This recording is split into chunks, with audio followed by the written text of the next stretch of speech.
Unidad número 4, centrifugación.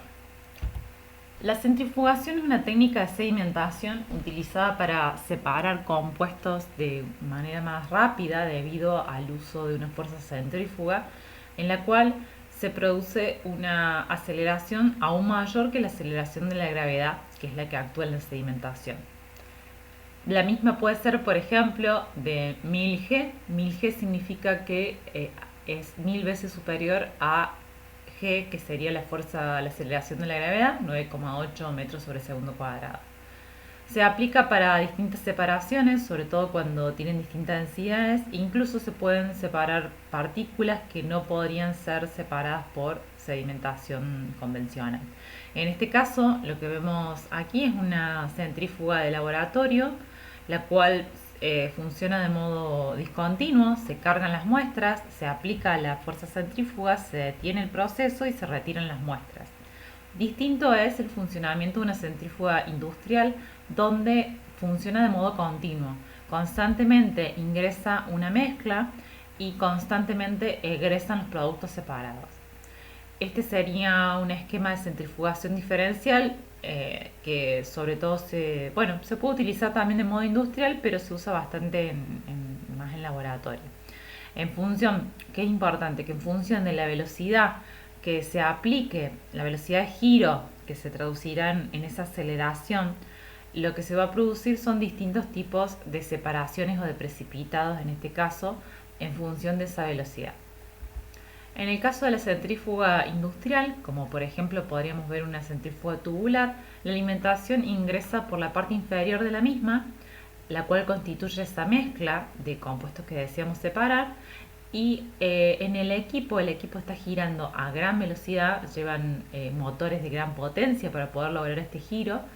Las partículas que tengan mayor densidad o mayor peso van a tender a irse hacia los extremos, hacia lo más lejos posible del giro, del eje de giro central. Eso se le llama fase pesada, y al irse hacia la parte externa se lo puede retirar de esta, como vemos en el diagrama, ¿sí? En cambio, la fase liviana queda en la parte central del equipo, en este tubo de giro, y se puede ser recolectado justamente de este centro, o en este caso se retira la fase densa y lo que queda se considera como fase liviana. Este tipo de centrífugas posee altas velocidades, como de 13.000 a 16.000 veces G, la fuerza de la gravedad, o aceleración de la gravedad sería la forma correcta de decirlo, y se utiliza para purificar productos como aceites, extractos y jugos de fruta. Otro tipo de centrífuga sería una centrífuga de disco, en el cual la mezcla está ingresando por la parte superior y constituye no solo un cilindro inicial, sino que quien produce la separación de las fases es una serie de discos apilados con separaciones muy estrechas de 0,3 milímetros. Los mismos ayudan a generar superficies de contacto para que la mezcla ayude a se separe de manera más sencilla. Es el objetivo de los distintos discos. En este caso se separan en el extremo de los discos, en el extremo más alejado de esta fuerza centrífuga, es decir, aquellos productos que tienen mayor peso, que serían, por ejemplo, sólidos que estén contenidos en esta mezcla. Mientras que existe una fase intermedia que se denomina fase pesada, y finalmente la fase más liviana, que es la que permanece cercana al eje de giro, que se denomina fase liviana. Este tipo de centrífugas giran a menores velocidades que las anteriores. Estamos hablando de 5.000 a 15.000 veces la fuerza de la gravedad. Bien, ahora vamos a ver fluidización. ¿Qué significa fluidizar? Es similar el comportamiento de un fluido, ya sea un gas o un líquido, aunque inicialmente no sea un fluido. Por ejemplo, en este caso hablaríamos de sólidos, que se les aplica una corriente de gas o líquido y permite que estas partículas sólidas se comporten conjuntamente con ese fluido. ¿no? Es decir, se comporten como si fueran el fluido. Para ello se deben vencer ciertas fuerzas y se logran a través del empuje que genera el gas o el líquido. No sé si alguno habrá tenido la oportunidad de conocer este aparatito. Esto inicialmente es un chupetín bueno, que después se convertía en un juego en el cual uno insuflaba aire, soplaba en un extremo y por el otro lo que buscaba era elevar esta pelotita. La verdad que era muy divertido, hasta que te enteras que es fluidización. En ese momento como que ya no parece tan divertido, pero no, la verdad que buenísimo. Es más, si alguno lo conoce, bueno, siéntase viejo como yo, o sea, así, de pecho. Eh, esta fluidización se produce a causa del ingreso de aire y el empuje que vence el peso de la pelotita. Entonces la pelotita empezaba a soplar, a flotar, perdón.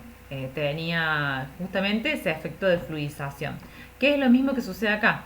Esto significa lecho fijo, ¿sí? Se encuentra todo estático, y esto significa lecho fluidizado, que justamente a causa del aire que está simbolizado por estos vectores azules o agua, se produce un levantamiento, un movimiento de las partículas sólidas. Este gráfico lo que está indicando es justamente el punto en el cual se produce esa fluidización.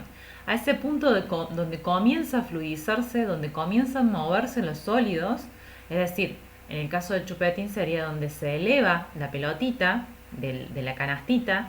Ese punto, a esa velocidad se la llama velocidad mínima de fluidización. Es la cantidad mínima requerida para que comience a movilizarse. Y esta velocidad mínima es la que hay que superar para poder fluidizar el líquido. Esto tiene que ver, por ejemplo, con transporte neumático, transporte hidráulico. O sea, el principio de funcionamiento sería una fluidización.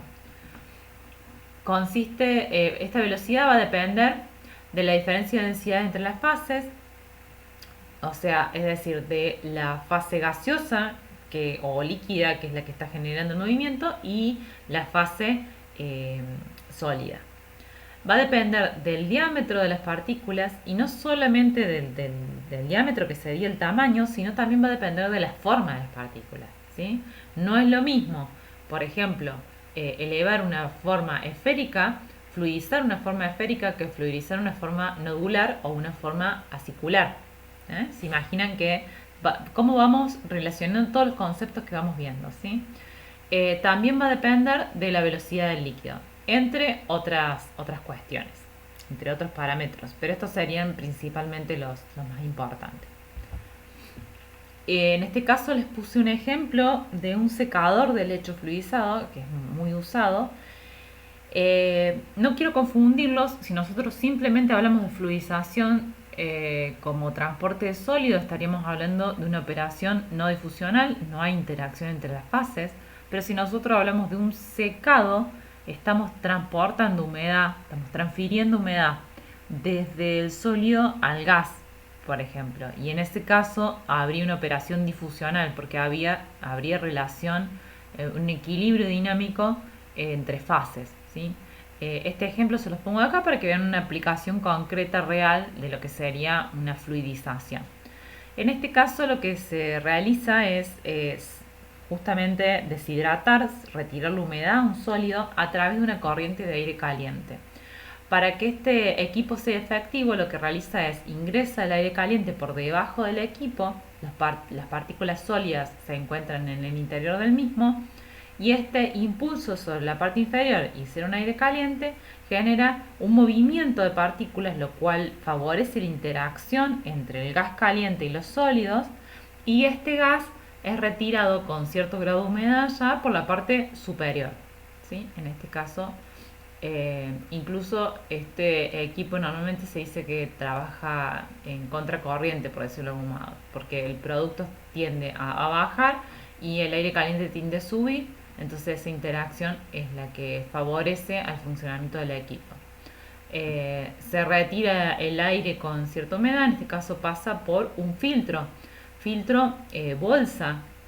Dice aquí, como es de gas, seguramente es un filtro clarificador para retirar humedad humedad o alguna otra partícula que pueda suspender. Por ejemplo, si esto es un sólido, eh, un cereal, aquellas partículas que sean muy finas, digamos, de muy pequeño tamaño, pueden suspenderse y salir del equipo. Pero como no es posible que este aire se libere a la atmósfera o se reutilice, es necesario filtrarlo. Lo correcto sería reutilizarlo, por ejemplo, porque ya está con cierta temperatura, le retiro la humedad y lo vuelvo a utilizar. En este caso necesito retirar esa humedad o retirar básicamente las partículas sólidas que estén suspendidas. Entonces necesito un filtro. Un filtro podría ser clarificador en el caso de que sean partículas sólidas en un gas, ¿sí? Y nuevamente vemos cómo interaccionamos todos los conceptos que vamos viendo. Luego aquí hay una válvula y se retira el producto seco. Porque en este caso todos los sólidos son arrastrados, por eso la fluidización, pasan a esta tolva y en la tolva caen aquí por gravedad, el fluido asciende, las partículas más finas que lograron resuspender aquí son retenidas por el filtro y las partículas sólidas ya secas se retiran por esta parte, ¿sí? Bueno, me pareció un buen uso de la fluidización. Otro concepto, otro equipo en realidad que vemos es el del ciclón, que sirve para separar sólidos contenidos en gases. También es muy usado en la industria.